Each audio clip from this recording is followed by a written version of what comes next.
Just 15 years. Think about that. That's all it took for Vietnam to go from a colonized territory to a nation declaring its own independence.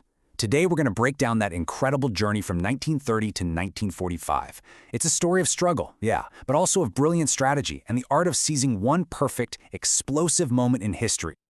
It really is the ultimate underdog question, isn't it?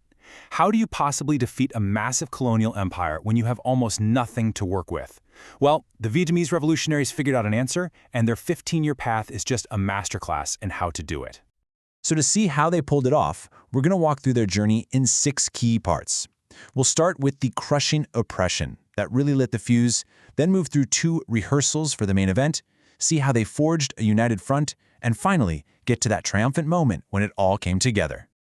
Okay, let's dive in. Our story starts in 1930.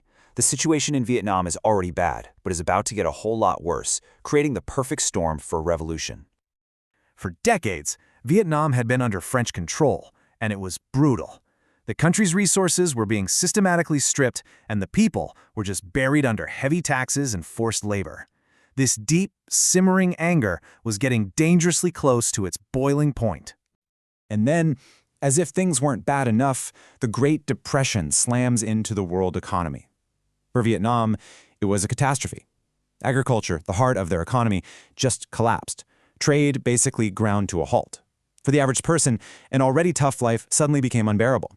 The whole society was pushed right to the edge. With the country in a full-blown crisis, a new organized force steps up to channel all that anger. And this was the first major test for the entire revolutionary movement. A massive wave of protests erupts, led by the new Communist Party. But this wasn't just chaos in the streets. No, this was organized. You had this powerful alliance between factory workers and farmers, all united under really clear, powerful slogans like national independence and land to the tiller. They even set up their own local governing councils, the Nghe Tink Soviets, which was a radical first attempt at a government by the people, for the people. Now the French responded with overwhelming force, and the uprising was crushed. But it was far from a failure. There's a reason this is called the first rehearsal. It taught the revolutionaries some incredibly valuable and painful lessons about organizing, about leadership, and about the true strength of the enemy they were facing. So as we move through the 1930s, the world stage is changing dramatically. The rise of fascism in Europe meant a new approach was needed, and the revolutionaries in Vietnam were smart enough to see it and to adapt. And this right here shows a brilliant strategic pivot. The revolutionaries shifted their focus. The immediate enemy wasn't French colonialism as a whole anymore. It was the more urgent global threat of fascism. So the goal temporarily changed from full independence to demanding basic democratic freedoms. And their methods? They shifted from armed conflict to public legal struggles, like protests and even running in elections. And this phase became the second rehearsal. It might have been less violent, but it was incredibly important. It let the party operate more openly, spread its ideas, and build a massive political base, an army of millions of supporters. They were winning hearts and minds, getting everyone ready for the much bigger fight they knew was coming. And then World War II kicks off, and everything changes yet again. A new enemy shows up, and the need for national unity suddenly becomes a matter of life and death. In 1940, Imperial Japan invades Indochina. The French, already defeated back in Europe, basically just collaborated. So now the Vietnamese people were stuck under this horrifying double oppression, being exploited by both the French and the Japanese at the same time. The result was an absolute catastrophe. The Japanese military seized rice for their war machine, which led to a devastating famine. It's estimated that nearly 2 million Vietnamese people starved to death. 2 million. After a tragedy like that, liberation wasn't just a political idea anymore. It was a basic necessity for survival. In response to this nightmare, a new organization was created, the Viet Minh. And this was just a brilliant strategic move. It was designed to be a huge national front with a very simple, very powerful message. If you're a patriot, if you want an independent Vietnam, then join us. It didn't matter what your job was or what your politics were. The one single goal that united everyone was liberation. And now we get to the climax.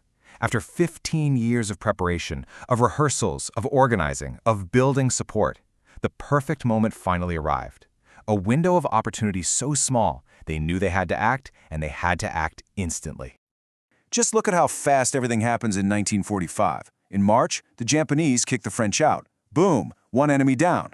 Then, in August, after the atomic bombs, Japan surrenders to the Allies. In that exact moment, the revolutionary leadership makes the call. It's time for a general uprising, nationwide.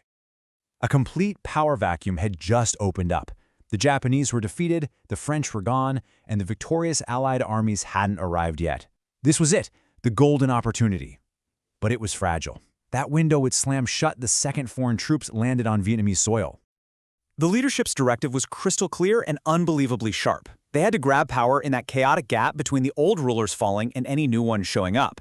This wasn't some spontaneous riot, it was a calculated, high-stakes race against the clock. And they did it with just breathtaking speed. Because of those 15 years of preparation, the Viet Minh network was primed and ready to go. Uprisings were launched all over the country, and in just a matter of days, major cities like Hanoi, the old imperial capital Hue, and Saigon were all in the hands of the revolutionaries. The August Revolution was a stunning success. But what did it all really mean? Let's break down the immediate results and the legacy that it left behind. So, how did they pull it off? It wasn't just one thing. It was this powerful combination. You had decisive leadership that knew when to act. You had that long 15-year game of building support. You had the incredible national unity that the Viet Minh created, and, of course, the strategic genius to seize that perfect fleeting moment that world events handed to them. On September 2nd, 1945, in Hanoi, Ho Chi Minh declared independence, and the Democratic Republic of Vietnam was born.